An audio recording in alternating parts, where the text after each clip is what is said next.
Welcome back to another video of Gardening with John. This one's going to be a little bit different. We're going to be talking about soil amendments, and specifically we're going to be talking about soil amending in the state of Florida, and specifically more in central Florida where we have largely white sand. So I'm sure a lot of people in Florida understand the difficulties with growing in our soil. It is an acidic sand with very low organic matter content. Some things grow well in those conditions, a lot of things do not. There are some things I do to my soil to improve it, and I'm going to go over some of those with you here. And by the way, I am missing one bottle of fish fertilizer I was going to show you all today. I'm missing it, and I can't believe I didn't have it with me today. But we'll start here with our green stone. This right here is a volcanic basalt. So it's what it is it comes from a volcanic eruption, an ancient volcanic eruption, and to my understanding, the basalt dust settled in a nearby lake or body of water. It settles on the bottom of the ocean or the lake floor and turns into a green stone, which millions and millions of years later we come around and mine it up, we crush it up, we put this in our soil. This stuff has a lot of minerals in it that would be lacking in what is largely just a quartz soil natively. This gives us our calcium at 2%, magnesium it's 4%, iron is 4%. It does have some other things as well, but those are the main things that it will give to your garden. Now this here next to it, this is our acid mix, and now you might realize Florida soil is already acidic, so why would we be using this? The reason why I would use this acid mix really would be because when I add the greenstone, that's going to swing the pH of the soil more alkaline, and that can be a good thing with some vegetables, but not with everything. So I would add a little bit of this acid mix right after the greenstone just to offset the change in pH. Another thing that I do to bolster my pH is my humic acid here. Now, humic acid does a lot of things for the soil. To my understanding, it's derived from ancient, like prehistoric organic matter that was never really allowed to break down properly. And we mine it as leonardite, I think is the geological name of the material. And what it does is it picks up the minerals, the calcium and the iron and the potassium and the different things in the soil. It picks those up and kind of lifts them up to the roots of the plants. It helps to pass along nutrients through the soil. But what it also does, as I was saying, it bolsters pH. So you put this down in your soil, and if you're going to put something, say like the rock dust, that's going to change your pH, this will help bolster the pH to keep it from changing so much. It'll help keep the pH at its original levels before you made any additions.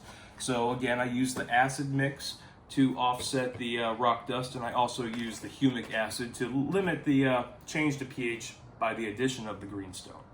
Moving on here, we have our, well, actually we'll skip over here to our bat guano. This is bat crap. It's scooped up out of a cave, and to my understanding, guano, there are two varieties, and they have slightly different principles to them. One of them comes from bats that are insect feeders, and the other comes from bats that are largely fruit feeders, like flying foxes and such. And since their diets are different, I understand that the ratios to the nutrients are slightly different in those.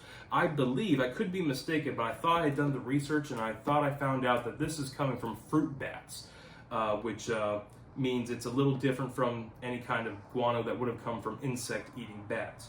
Now, this stuff has a 7% nitrogen, 1.8% of it is water-soluble. Now, that 1.8 is the amount of nitrogen that will immediately be available to your plant as soon as you put it in and you water it.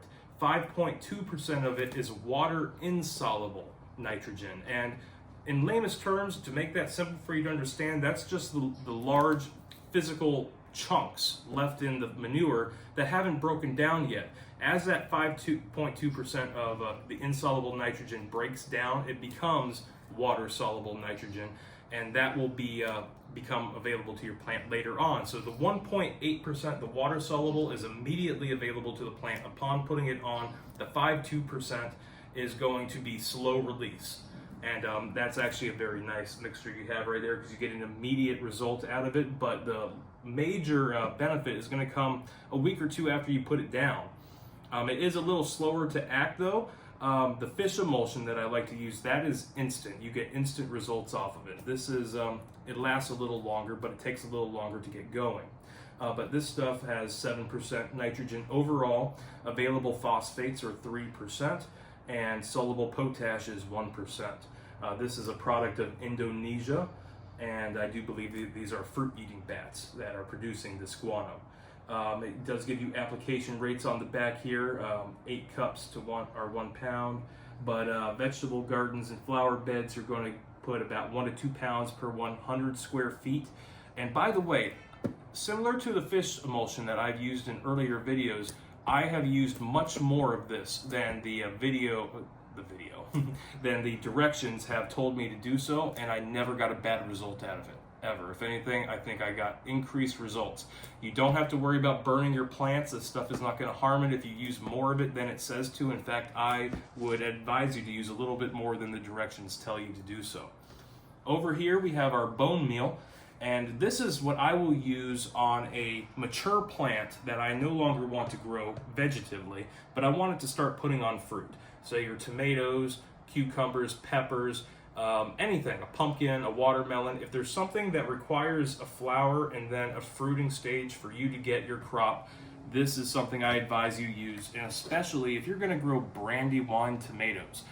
They are considered by many to be the best tomato in the world, the best tasting, but they're also some of the hardest to grow, and you can actually grow a very large plant and you'll never get a single tomato off your plant.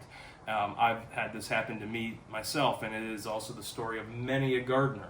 And what I think me and what those people were missing when they made those earlier attempts is they didn't put down any bone meal.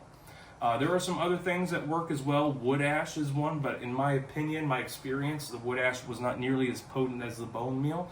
And what the bone meal is going to do is it's going to add calcium, it's going to add phosphate, and what these things do is they allow plants to flower and to produce fruit. If your soil is lacking in either calcium or potassium or phosphates, what's going to happen is the flowers are going to fall off the plant. Even if it manages to flower and you get a small fruit, the fruit's going to start to rot at the end. It's going to fall off. You're just not going to get anything. And if that's the situation you're dealing with, some bone meal will really help that. Now, the bone meal, similarly to the greenstone that I had over here, will also move the pH to a more alkaline position. And like I said, you don't always want to do that. You can always offset any pH change by the bone meal with the acid mix, and you can also use the humic acid to mitigate any kind of changes it would potentially make. Now, beyond this, what we're missing here is the Alaska fish emulsion, and it's by the same company that makes this bottle we have right here. And this is also Alaska fish emulsion, but this is the more bloom. And this one, similarly to the bone meal, this is something I'll use that will help us get flowers and fruit off of our vegetables. And it works immediately. It has a 0-10-10 ratio here. So what you have 0 nitrogen, which I don't understand how you can achieve that with a fish emulsion, but it has 0 nitrogen, it's 10% phosphate, and it's 10% soluble potash. And the people I see use this warn you to use it very carefully and follow the directions. Some of these other things I've advised you to use more of than the directions tell you to. In this particular regard, this Alaska More Bloom, the 0-10-10, I would not use any more than the directions tell you to do so, because this stuff could really swing your pH to a very alkaline position. That could potentially kill your plants. It could create issues with nutrient uptake by the roots. If you are going to be putting this stuff down, I would definitely put the acid mix down along with it, and that will help mitigate that problem. Now, as I said, the other Alaska fish emulsion sauce is not here. That stuff is at my house somewhere where I can't find it, but that has a different ratio, and it's a nitrogen-based one, and it does also give you the phosphate and the soluble potash. It's the you've seen it before here on my channel. I've used it, and I've talked very highly of it, so you'll know what I'm talking about if you've been here before. I use that in the early stages to grow our fruit. Once we have our plants, when we have our plants are mature, we will switch over from that Alaska fish emulsion, and we'll move over to this more bloom, and we'll use that in conjunction with the bone meal as needed. Well, that's what we had to show you here today. Thanks for coming out, and look forward to more videos.